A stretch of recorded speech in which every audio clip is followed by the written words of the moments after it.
요즘 해외 주식이나 뭐 가상자산 투자 정말 많이들 하시죠?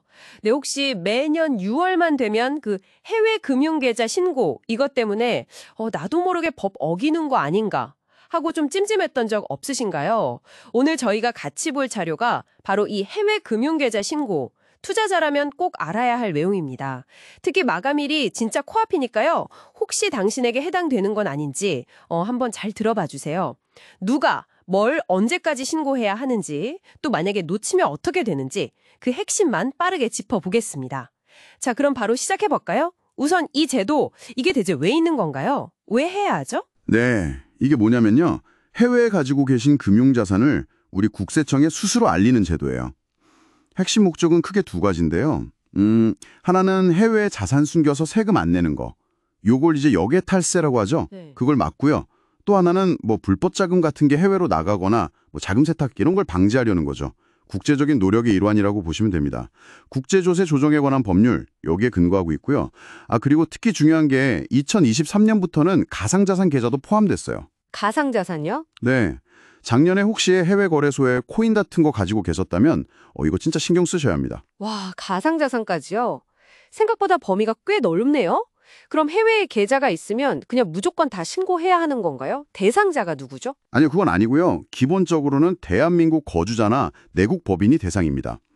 개인으로 보면 한국에 주소가 있거나 아니면 1년에 183일 이상 한국에 머무르셨다면 거주자로 봐요. 183일 기준이군요. 네.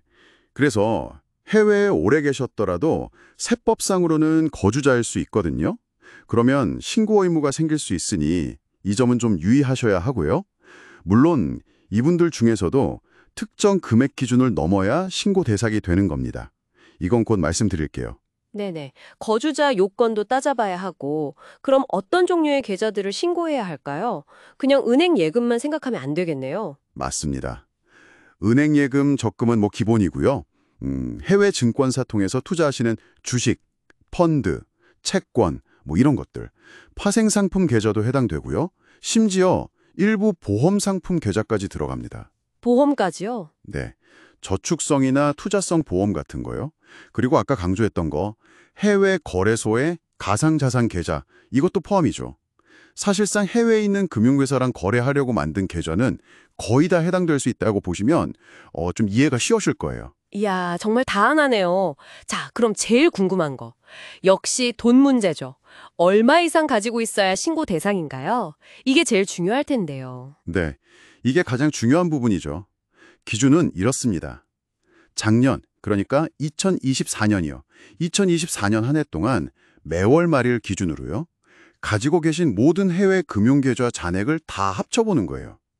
그 합계액이 단 하루라도 5억 원을 초과했다면 신고 대상입니다. 단 하루라도, 그리고 모든 계좌 합산해서요. 네, 그게 핵심이에요. 예를 들어서 작년 3월 말에 보니까 미국 계좌에 3억, 일본 계좌에 1억 5천, 또 중국 계좌에 1억, 이렇게 합쳐서 5억 5천만 원이었다. 네. 그럼 다른 달에는 5억이 안 됐더라도 그 3월 말 하루 때문에 신고 대상이 되는 거예요. 각 계좌는 5억이 안 돼도 다 합쳐서 5억 넘으면 신고해야 한다는 점, 이게 정말 중요합니다. 와, 단일은 그 해당 월말 기준으로 원화로 환산해서 계산하고요. 그 단 하루라도랑 모든 계좌 합산, 이 두 가지가 정말 핵심이네요. 여러 나라의 자산이 이렇게 나눠서 투자하신 분들은 자신도 모르게 기준 넘을 수도 있겠는데요? 그렇죠. 충분히 그럴 수 있습니다. 자, 만약 당신이 여기에 해당된다, 그러면 시간이 정말 얼마 안 남았잖아요. 언제 어떻게 신고해야 하나요? 네, 맞습니다. 시간이 아주 촉박해요. 신고 기간은 매년 6월 1일부터 6월 30일까지 딱 한 달입니다. 올해는 2024년 보유 내역을 신고하는 거고요. 오늘이 6월 28일이니까 마감일인 30일까지 진짜 며칠 안 남았어요. 정말 코앞이네요. 네, 신고는 국세청 홈택스, 그 PC 웹사이트나 아니면 손택스라고 모바일 앱 있죠? 그걸로 온라인 신고하는 게 제일 편합니다. 로그인하셔서 신고 납부 메뉴 들어가면 해외 금융계좌 신고라고 있어요. 거기서 신고서 작성해서 제출하시면 됩니다. 온라인으로 가능하군요. 네, 물론 관할 세무서 직접 찾아가서 신고하는 것도 가능하고요. 그리고 팁을 드리자면 미리 해외 금융기관 웹사이트 같은 데서 월별 잔액 정보나 거래 내역서 같은 걸 준비해 두시면 신고서 쓸 때 훨씬 수월하실 겁니다. 네, 미리 준비하면 좋겠네요. 근데 만약에요, 이 기한을 놓치거나 아니면 뭐 깜빡 잊고 신고를 안 했다. 그럼 어떻게 되나요? 그냥 뭐 설마 괜찮겠지? 이렇게 생각할 수도 있을 것 같은데. 절대 안 됩니다. 절대 가볍게 보시면 안 돼요. 미신고한 금액의 최대 10%까지 과태료가 부과될 수 있습니다. 10%요. 꽤 크네요. 네. 근데 이게 다가 아니에요. 만약에 미신고 금액이 50억 원을 넘어간다. 그럼 문제가 훨씬 심각해집니다. 과태료는 기본이고요. 명단 공개될 수도 있고 심지어 형사처벌까지 받을 수 있어요. 형사처벌까지요? 네. 2년 이하의 징역 또는 그 미신고한 금액만큼의 벌금형 대상이 될 수 있습니다.